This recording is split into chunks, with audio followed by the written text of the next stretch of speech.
Let me ask you a question. Would you like me to be honest about last night's performance? Or do I just lie and try to think it's all roses? Because last night, yes, we absolutely won and we got the winner in the end. And as we always do, the mentality this team has, no matter what team is played out there, we've got the right mentality to go and win things. But the performance does bring up concern. It absolutely does. If this is our squad depth, there's plenty of concerns to talk about. There's also plenty of positives from last night as well. Individual performances like Chiesa, Leone, Gamoa, Isaac. Very good performances from them personally. But there are major concerns with our squad depth right now. We have 7 wins out of 7. We are through to the next round of the Carabao Cup. Fantastic play, fantastic news, fantastic result in the end. But the truth is, Southampton last night were the better team. I'm not going to lie to you. I'm not going to gaslight anyone on this channel. Southampton were the better team last night, and they probably deserved a point. I say a point. Sorry, not a point. It's not a league, but deserved at least a draw and take it to penalties. But for me, it was a chance. Games like this, right, for the squad players, or the French players, it's a chance for them to prove themselves. Knock on the door of the first team. Say, look here, Slot.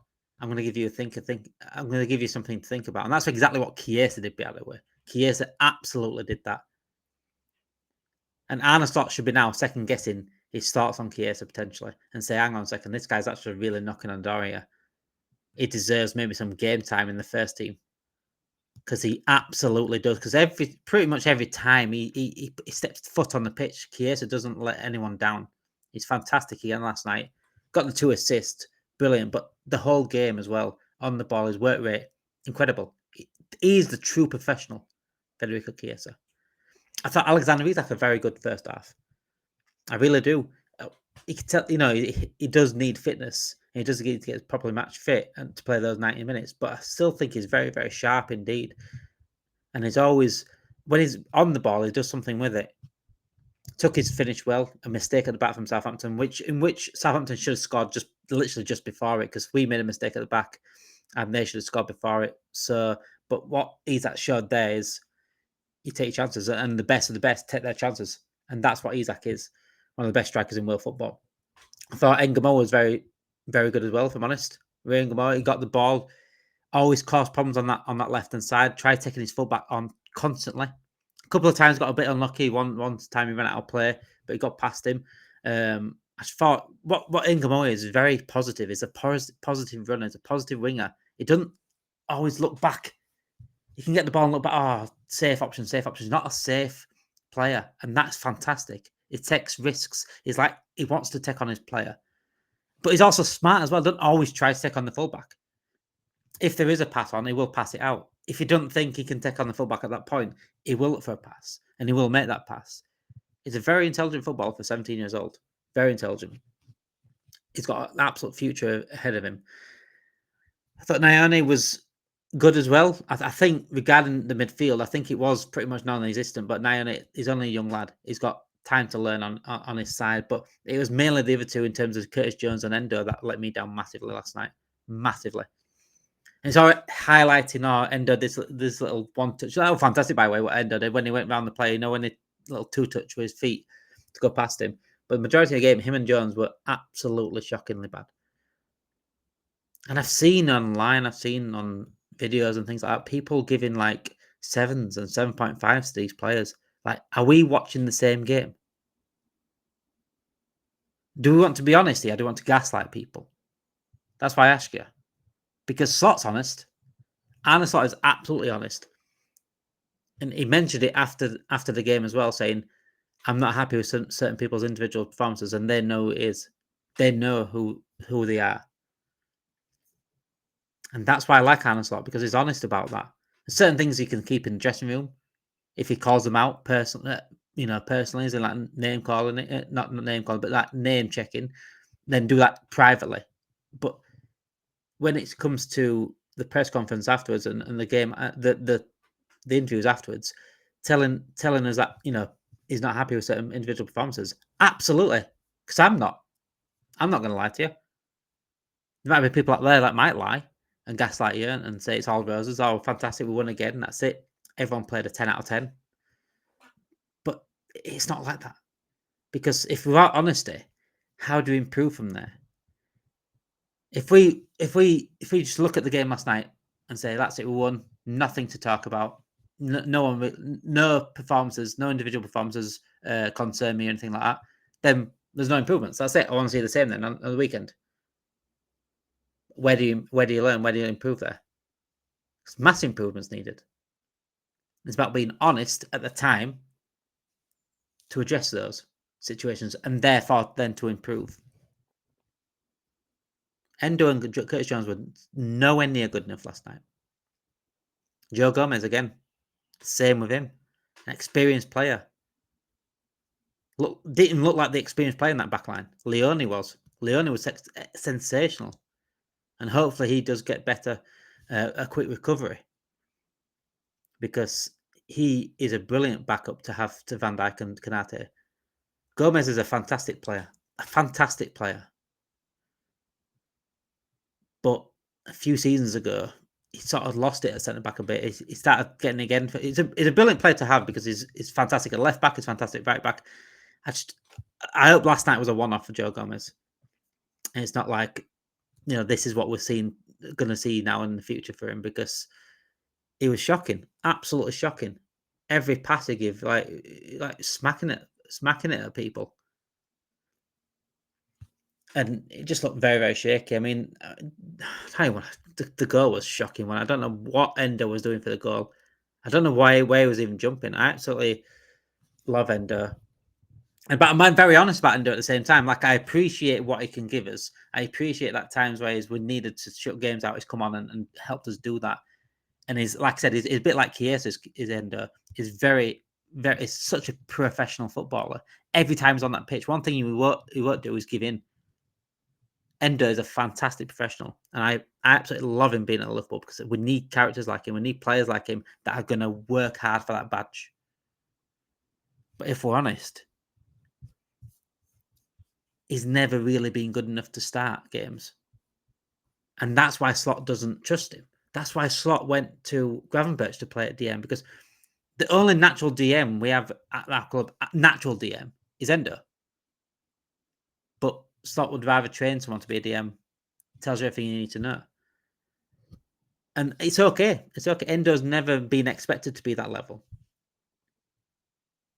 So I'm happy Endo being a squad player. It's fantastic. He's fantastic when he doesn't usually play.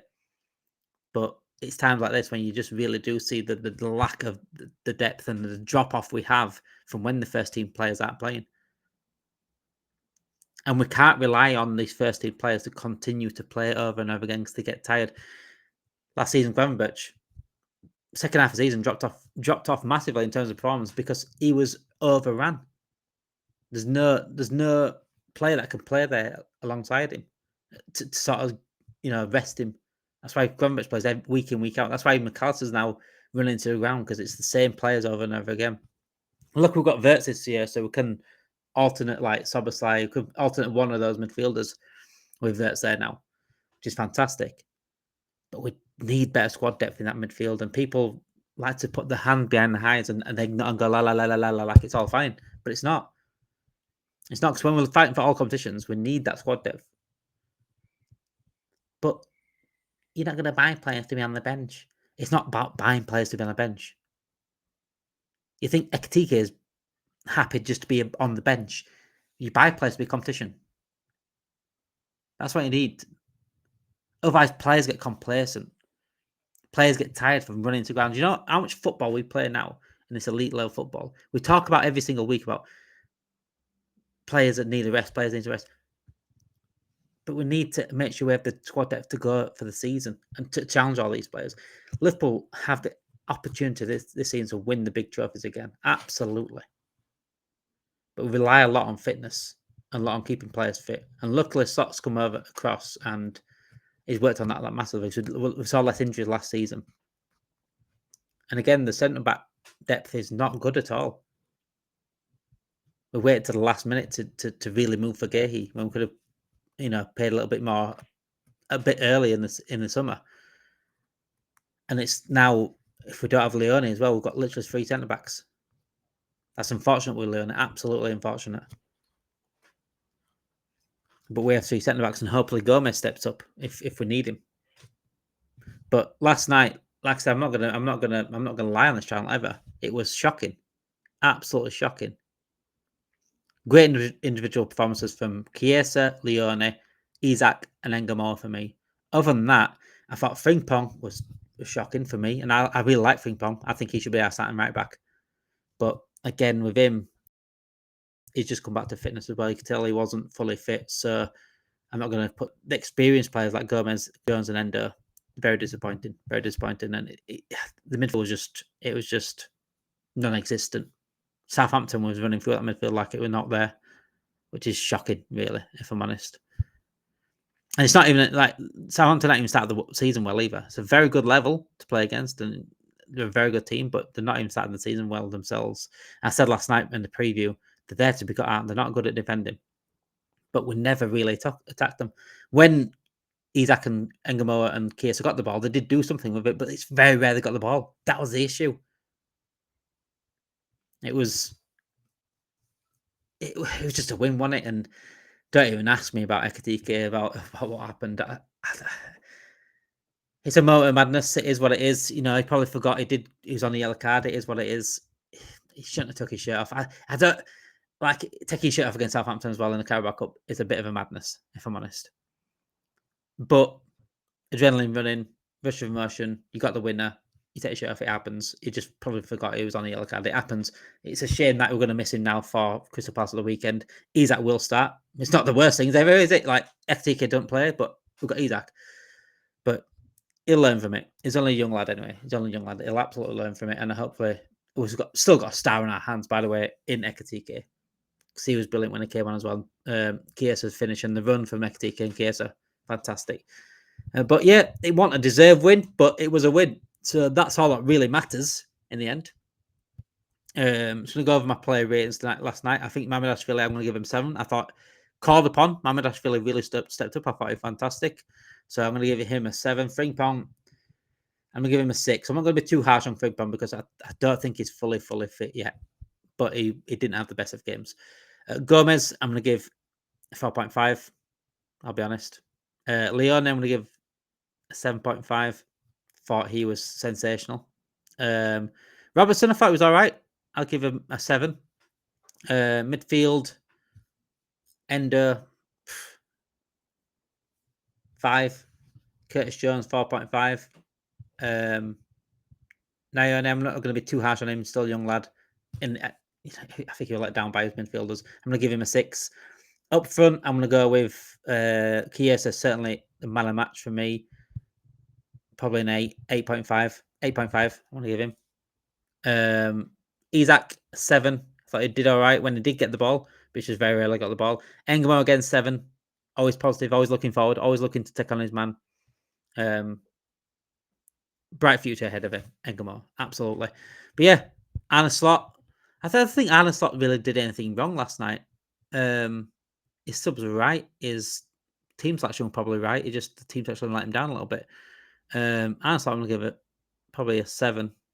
Just for his face alone, just see his reaction to see Ekitike take his shirt off. I mean, it was like, but yeah, we got the win. That's all that really matters. We got the win. Through to the next round. The draws tonight, so that's all that really matters. But we need to see better. We absolutely need to see better. Thank you for watching anyway. Make sure you do hit that like button and subscribe to the channel if you haven't done already. And join us again tonight for the latest news at 7 o'clock. Speak to you all later.